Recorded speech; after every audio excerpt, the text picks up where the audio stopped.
Sir Topham Hatt sat in his office listening to the noise outside. The passengers were angry. The station master came in. "There's trouble in the shed, sir. Henry is sulking. There's no train, and the passengers are saying this is a bad railway." "Indeed," said Sir Topham Hatt, "we cannot allow that." He found Gordon, James, and Henry looking very cross. "Come along, Henry. It's time your train was ready."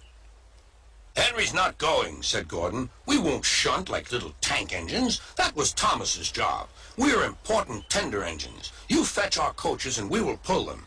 Tender engines don't shunt."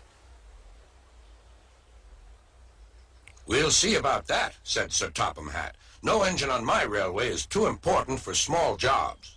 And he hurried away to find Edward. The yard has never been the same since Thomas left to run his branch line, he thought sadly. Edward was shunting. "Leave those freight cars, please, Edward," said Sir Topham Hatt. "I want you to push coaches for me in the yard." "Thank you, sir. That will be a nice change." "That's a good engine. Off you go, then."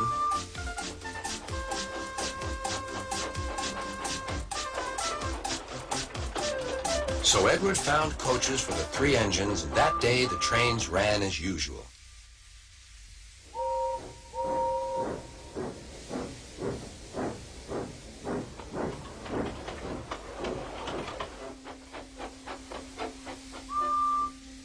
But next morning, Edward looked unhappy. Gordon came clanking past, hissing rudely. "Bless me," said Sir Topham Hatt. "What a noise!" "They all hiss me, sir," answered Edward. "They say tender engines don't shunt, and last night they said I have gray wheels. I haven't, have I, sir?"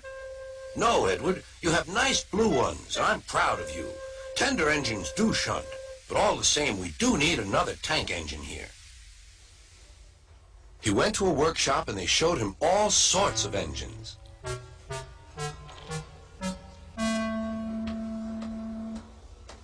At last he saw a smart little green engine with 4 wheels.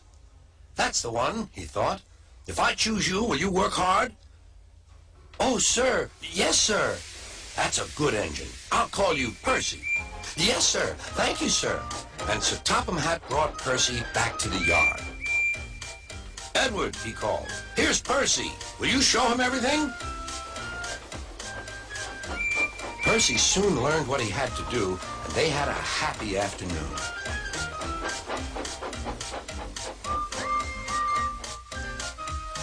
Then Henry came by, hissing as usual.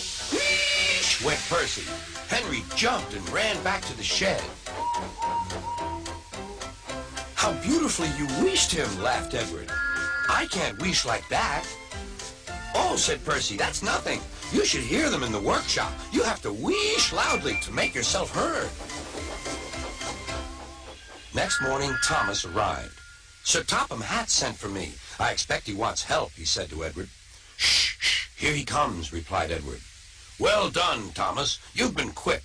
Listen, Henry, Gordon, and James are sulking. They say they won't shunt like little tank engines. So I have shut them up, and I want you both to run the line for a while."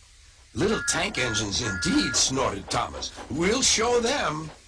And Percy will help too." "Oh, sir. Yes, sir. Please, sir," answered Percy. Edward and Thomas worked the main line, greeting each other as they passed by.